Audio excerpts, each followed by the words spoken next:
सुप्रभात। कक्षा 6 की संस्कृत की कक्षा में आपका स्वागत है। आज हम समुद्र तट है पाठ के शेष रहे भाग का अध्ययन करते हैं। इस पाठ में हमने पढ़ा कि समुद्र के किनारे जो दृश्य दिखाई दे रहा है उसका संस्कृत में किस तरह रोचक वर्णन किया गया है। तो आगे देखते हैं हम। अस्माकं देशे बहवः समुद्रतटाः सन्ति।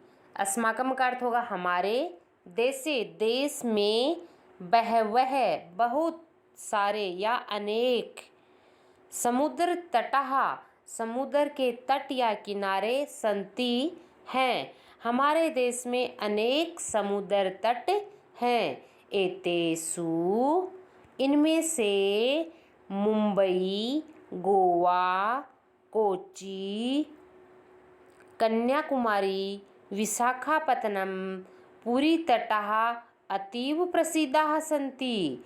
इन समुद्र तटों में से मुंबई, गोवा, कोच्चि, कन्याकुमारी, विशाखापट्टनम और पुरी के तट अतीव अत्यधिक प्रसिद्धाः सन्ति प्रसिद्ध हैं। अर्थात ये समुद्र के तट बहुत ही प्रसिद्ध हैं। गोवा तट है। गोवा का तट विदेशी पर्यटकेभ्यः समधिकं रोचते। गोवा का तट विदेशी पर्यटकों के लिए, विदेशी पर्यटकों के लिए चतुर्थी विभक्ति है इसलिए हम जोड़ेंगे के लिए, विदेशी पर्यटकों के लिए समधिकम सर्वाधिक अर्थात सबसे ज़्यादा, रोचते अच्छा लगता है या प्रसिद्ध है।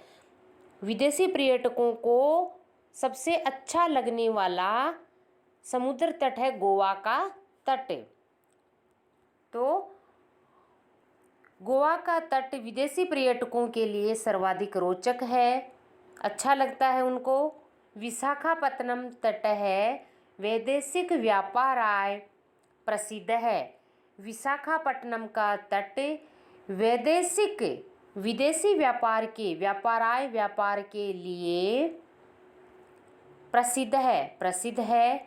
कोच्चि तट है और कोच्चि का तट नारिकेल फलेभ्यः ज्ञायते। कोच्चि का तट नारिकेल का अर्थ होता है नारियल, फलेभ्यः फलों के लिए, नारियल के फलों के लिए, ज्ञायते जाना जाता है। अर्थात कोच्चि के तट पर नारियल के फल सर्वाधिक प्राप्त होते हैं, इसलिए नारियल के फलों के लिए कोच्चि तट की पहचान है।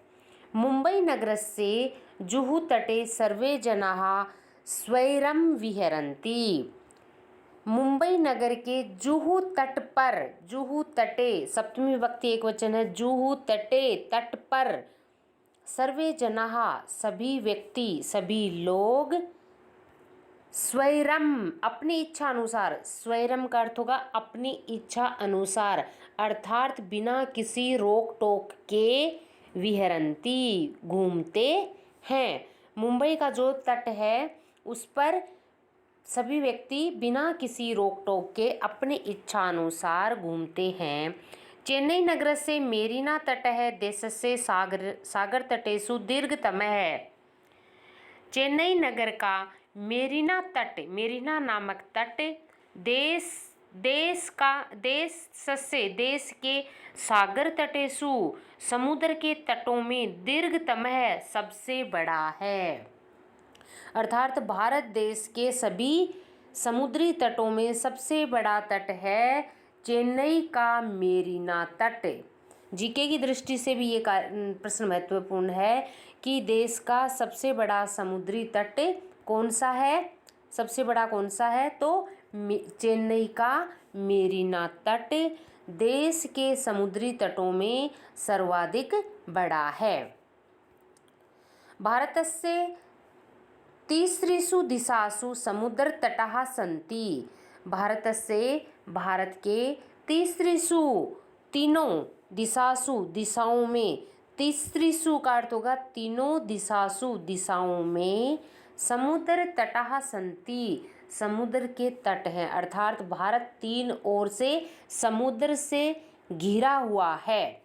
अस्माद् एव कारणात्, अस्माद् इसी, एव यानी ही, कारणात् यानी कारण से, इसी कारण से भारत देश है, भारत देश प्रायद्वीपः इति कथ्यते, प्रायद्वीप के नाम से जाना जाता है, प्रायद्वीप कहा जाता है। अर्थात भारत एक प्रायद्वीप है। उसका कारण है भारत तीन ओर से समुद्र से घिरा हुआ है। तो जो स्थान तीन तरफ से जल से घिरा होता है उसको प्रायद्वीप की संज्ञा दी जाती है। पूर्व दिशायाम, पूर्व दिशा में बंगोपसागर है, बंगाल की खाड़ी है। बंगोपसागर का अर्थ होगा बंगाल की खाड़ी है। अर्थात भारत का जब हम नक्शा देखते हैं, मैप देखते हैं, तो उसमें हम देखते हैं कि भारत की पूर्वी दिशा में बंगाल की खाड़ी है। दक्षिण दिशायाम, दक्षिण दिशा में हिंद महासागर है, हिंद महासागर है।